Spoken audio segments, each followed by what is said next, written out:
आइए नमस्कार। कैसे हैं?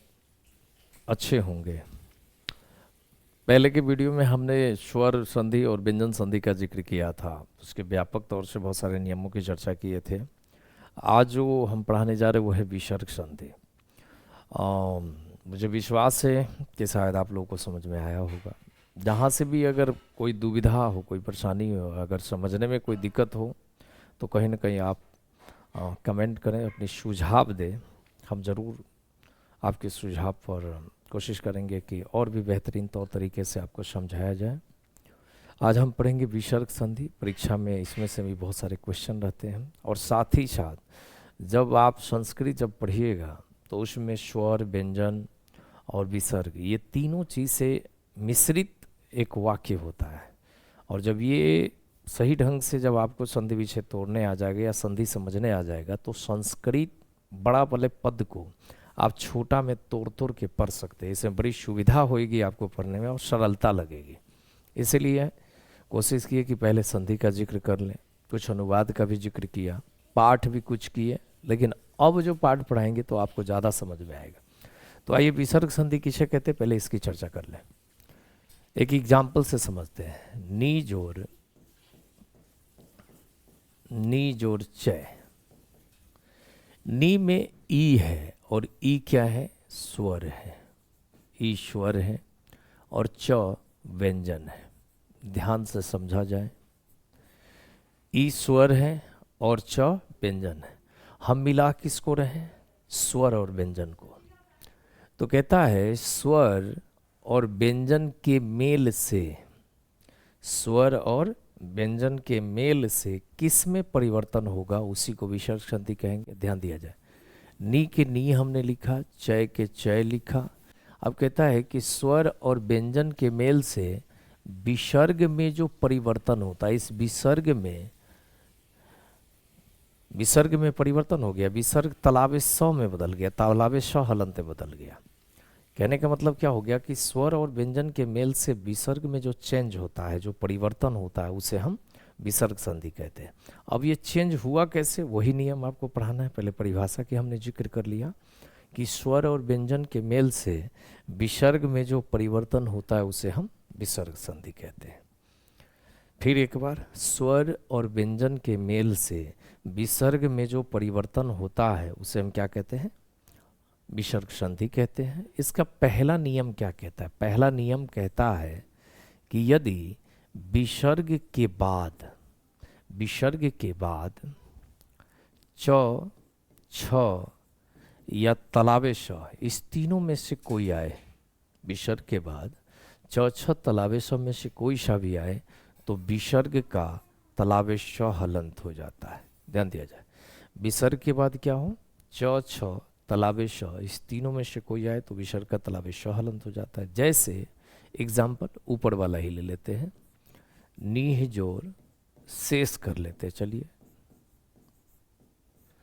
नी के हमने नी लिखा और विसर्ग के बाद तलाबे श खड़ा है तो विसर्ग का क्या हो जाएगा? तलाबे श हलंत हो जाएगा। तो ये लिखाएगा नी शेष। कोई दिक्कत? उसी तरह से नीह जोड़ चय था, विसर्ग के बाद च खड़ा, इसीलिए विसर्ग का तलाबे श हलंत हो गया। अगर छ भी रहेगा तो विसर्ग का तलाबे श हलंत ही होगा। इसका बीमा नियम कहता है, एक का एमा नियम हुआ। बीमा नियम कहता है कि यदि विसर्ग के बाद ट, ठ, मूर्धन स, इस तीनों में से कोई सा भी आए, विसर्ग के बाद क्या हो? ट हो, ठ हो, मूर्धन स हो, इस तीनों में से कोई सा भी आए तो विसर्ग का कहता है मूर्धन स हलंत हो जाता है। क्या हो जाता है? मूर्धन स हलंत। विसर्ग के बाद ट, ठ, मूर्धन स, इस तीनों में से कोई सा भी आए तो विसर्ग का मूर्धन स हलंत हो जाता है। जैसे में देख लेते हैं। मीह जोर ठान बराबर बना, विसर्ग के बाद ये ट, ठ है तो विसर्ग का मूर्धन स हलंत होगा। तो क्या बन गया? मिष्ठान। कहीं से कोई दिक्कत नहीं। उसी तरह से अगर लिखा रहेगा मीह जोर टान तो मिष्टान, मीह जोर शान तो मिशान, यानी कि विसर्ग के बाद ट ठ या मूर्धन स, ये तीनों में से कोई हो तो विसर्ग का मूर्धन श हलंत हो जाता है। सीमा नियम इसका कहता है कि यदि विसर्ग के बाद त, थ या दंती श, इस तीनों में से कोई हो, ध्यान दिया जाए। विसर्ग के बाद कहता है कि त, थ, दंती स, इस तीनों में से कोई सा भी हो तो विसर्ग का दंती श हलंत हो जाता है। विसर्ग के बाद क्या हो, त, थ, दंती श हो तो विसर्ग का दंती श हलंत हो जाता है। जैसे नीह जोड़ तार, विसर्ग के बाद त है तो विसर्ग का दंती श हलंत हो जाएगा। क्या हो गया, ये बन गया निस्तार। उसी तरह से हम ले ले वी जोड़ तार तो बनेगा विस्तार। क्या बनेगा, विसर्ग के बाद त है तो विसर्ग दंती श में बदलेगा। तो ये रहा विसर्ग संधि का 1 का 3 नियम कि विसर्ग के बाद च छ तलावे स हो तो विसर्ग का तलावे श हलंत, विसर्ग के बाद ट ठ मूर्धन स हो तो विसर्ग का मूर्धन स हलंत, विसर्ग के बाद त थ दंती श हो तो विसर्ग का दंती श हलंत हो जाता है। अब अगला नियम में देखते हैं।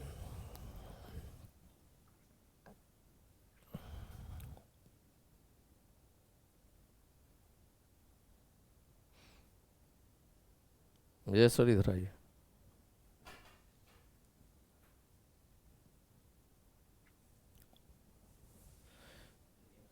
कि ये नहीं है,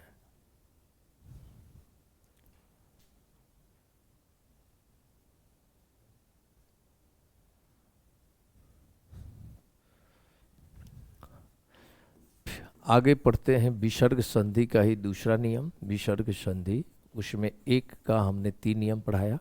विसर्ग संधि का दूसरा नियम नंबर 2 क्या कहता है, कहता है कि विसर्ग के बाद क, ख या प, फ, इस चारों में से कोई हो, विसर्ग के बाद क, ख या प, फ, चारों में से कोई सा भी हो तो विसर्ग का मूर्धन स हलंत हो जाता है। विसर्ग का क्या हो जाता है, मूर्धन स हलंत हो जाता है। जैसे नीह जोड़ कपट, कहता है विसर्ग के बाद क खड़ा है, विसर्ग का मूर्धन स हलंत होगा। ध्यान दिया जाए, नी प्लस मूर्धन स कपट, निष्कपट। उसी तरह से हम अगर कर दे नीह जोड़ पाप तो विसर्ग के बाद प खड़ा है तो विसर्ग का मूर्धन श हलंत हो जाएगा। तो यह बन गया निष्पाप।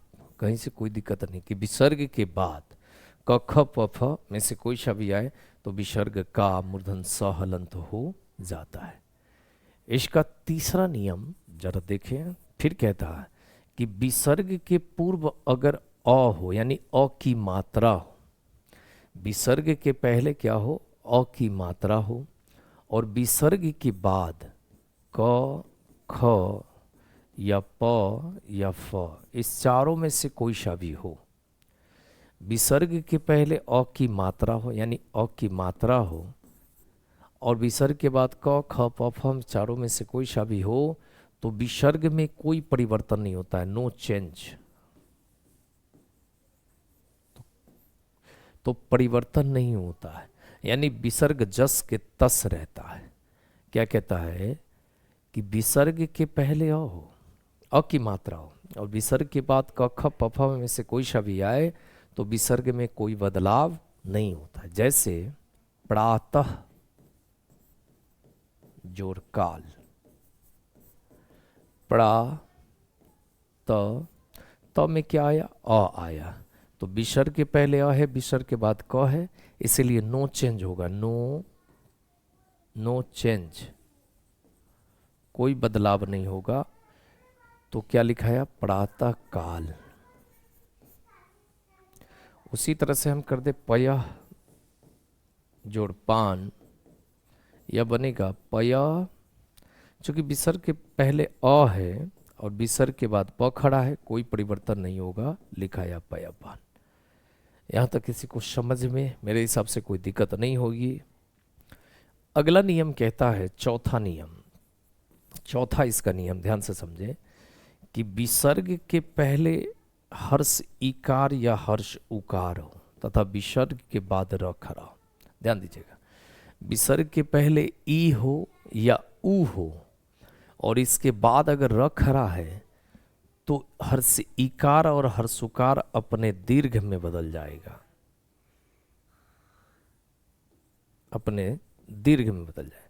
कहता है विसर्ग के पहले हर्षिकार हो, हर्षुकार हो और विसर्ग के बाद र हो तो हर्षिकार हर्षुकार अपने दीर्घ में बदल जाता है और विसर्ग लुप्त हो जाता है। विसर्ग क्या हो जाता है? लुप्त हो जाता है, गायब हो जाता है। विसर्ग के पहले हर्ष ई हो या हर्षु हो, इसके बाद र हो तो हर्षी हर्षु क्या चीज हो जाता है? अपने दीर्घ में बदल जाता है। जैसे नीह जोर रश क्या बनेगा? विसर्ग के पहले हर्ष ई है, विसर्ग के बाद र खड़ा है तो हर्षी अपने दीर्घ में बदलेगा, नी इधर की मात्रा हो जाएगा तो नी, अब विसर्ग गायब हो गया, नीरस। ठीक है, कहीं से कोई दिक्कत नहीं। उसी तरह से दू वाला भी कर सकते हैं। अब अगला नियम में हम लोग देखें कहता क्या है। पांचवा नियम नंबर 5 कहता है कि विसर्ग के पहले आ को छोड़कर कोई भिन्न स्वर वर्ण हो। ध्यान दीजिए, विसर्ग के पहले आ को छोड़कर कोई भिन्न स्वर वर्ण हो और विसर्ग के बाद किसी वर्ग का तीसरा, चौथा, पांचवा य, र, ल, व, ह या कोई स्वर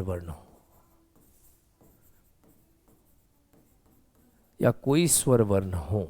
ध्यान दीजिए, क्या कहता है? विसर्ग के पहले आ को छोड़कर कोई भिन्न स्वर वर्ण हो और विसर्ग के बाद किसी वर्ग का तीसरा, चौथा, पांचवा य, र, ल, व, ह या कोई स्वर वर्ण हो तो विसर्ग का र हलंत हो जाता है। क्या हो जाता है? र हलंत हो जाता है। जैसे दूह जोर गुण, ऊ है, आ को छोड़कर ये भिन्न स्वर वर्ण की मात्रा है और विसर्ग के बाद किसी वर्ग का ये तीसरा खड़ा है तो विसर्ग क्या चीज बदलेगा? र हलंत बदलेगा। तो हम दू के दू लिख दिए और र हलंत हमेशा आगे वाले के माथे पर चला जाता है, ये बन गया दुर्गुण। नीह जोड़ धन,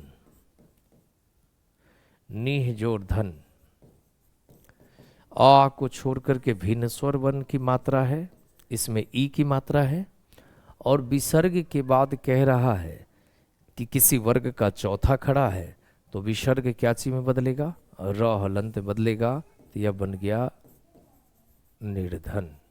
कोई दिक्कत? उसी तरह से दू जोड़ आत्मा,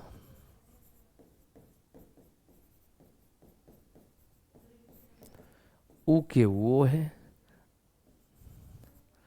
भिन्न स्वर वर्ण है आ को छोड़कर, विसर्ग के बाद स्वर खड़ा है तो यह र हलंत में बदला।